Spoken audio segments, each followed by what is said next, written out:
Hey everybody, InsuranceNick here, and you know what? From the entire Lademan Insurance Agency family, we just want to wish everybody a wonderful and safe Happy 4th of July and celebrating our independence.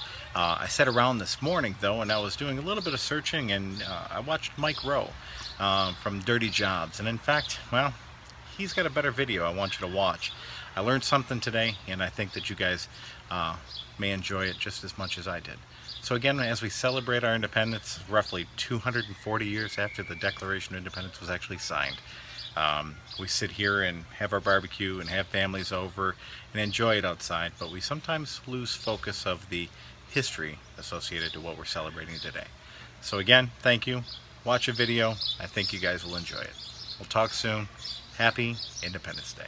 This is a holiday-inspired version of the way I heard it. I just wrote it moments ago, and I just spilled some beer on it. If you like it, you can listen to more over at micro.com/podcast. If you don't, this is happening one way or the other, so you might as well listen. It'll be over in 5 minutes. Ready? John's a farmer in Hopewell, New Jersey. Like many working farmers, John feeds lots of Americans who have absolutely no idea where their food actually comes from. But unlike many of his peers, John is not struggling to make a living. Far from it. John is prospering. In fact, John is downright rich. So too is Frank. Frank made his money doing whatever it is international businessmen do. Something to do with the mercantile exchange. He was born in Wales and educated in the very best schools. After becoming a legal citizen of this country, he made an absolute fortune. Now he employs more people than he can keep track of. And then there's Richard. Richard is one of the wealthiest lawyers in America. He studied law at Princeton, which his ancestors helped build, and worked under the Honorable David Ogden of Newark. He sits on the bench of the New Jersey Supreme Court, where his reputation as a jurist earns him the respect of politicians on both sides of the aisle. Not long ago, John, Frank, and Richard sat down with dozens of other wealthy Americans at a private men's club in Philadelphia to discuss, among other things, the future of the country and our current tax code. Not only do these men believe their taxes are way too high, they feel their money is being squandered by America's leaders. They're also offended, deeply offended, by the continual assertion that they are not paying their fair share. John, Frank, and Richard listen attentively as a number of powerful men address the group. They talk with great passion about the need to elect a leader who will stop dividing the country. Ultimately, the men draft a manifesto outlining their concerns and announcing their refusal to keep paying taxes to an administration they believe to be corrupt. John, Frank, and Richard each sign the manifesto, along with everyone else in the room. Then they send it off to the largest media outlets in the country and go home to see what might happen next. Well, they don't have to wait long. In the halls of power, America's leaders are livid. How can these wealthy men who have enjoyed so much good fortune complain about paying a little extra for the good of the country, they say? Do these elitists seriously think they could have possibly prospered without the government's help? Maybe it's time to teach these guys a lesson. And so they do.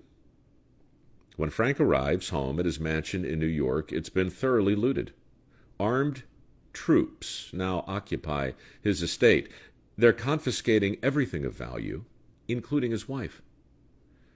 They locked her up for months with little food or water.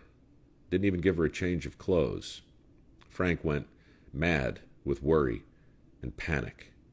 They let her out, eventually, and then she died. John doesn't fare much better. The troops have occupied his farm in Hopewell. They refuse to relinquish it. John learns the occupiers have orders to execute him in the town square. Recently widowed with 12 children, John is now a wanted man. He goes into hiding, moving from place to place under the cover of darkness, and lives on the lam for the better part of a year. Eventually, the stress kills him. Richard's wealth and status make him an even bigger target. Armed men barge into his home and drag him from his bed in the middle of the night. He's locked up, starved, and tortured. Richard survives, but never really recovers. His vast fortune is stolen, and he spends his final days utterly dependent on the kindness of friends.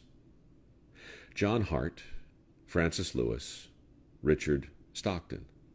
If their names don't seem familiar, it's probably because they've been overshadowed by other men who signed the same manifesto.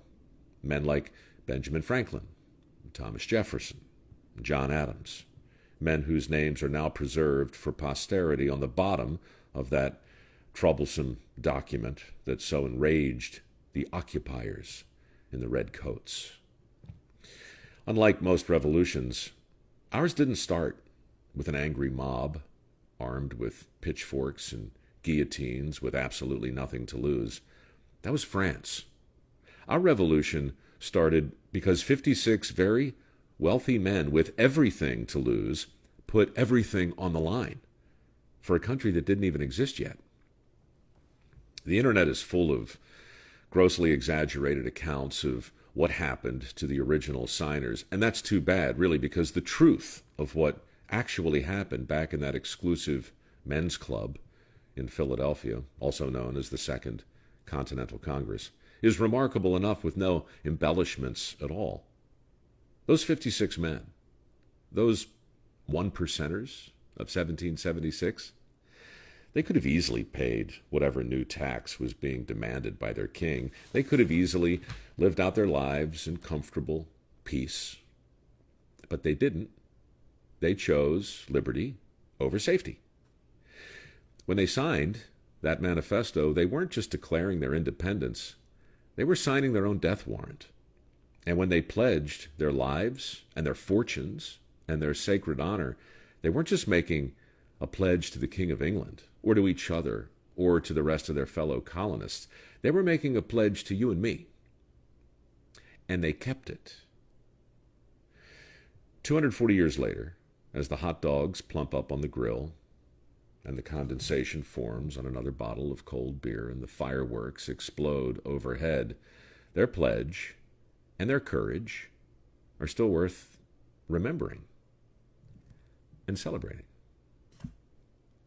Anyway, that's the way I heard it. So, happy Independence Day.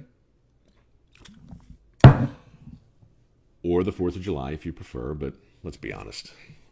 It's Independence Day.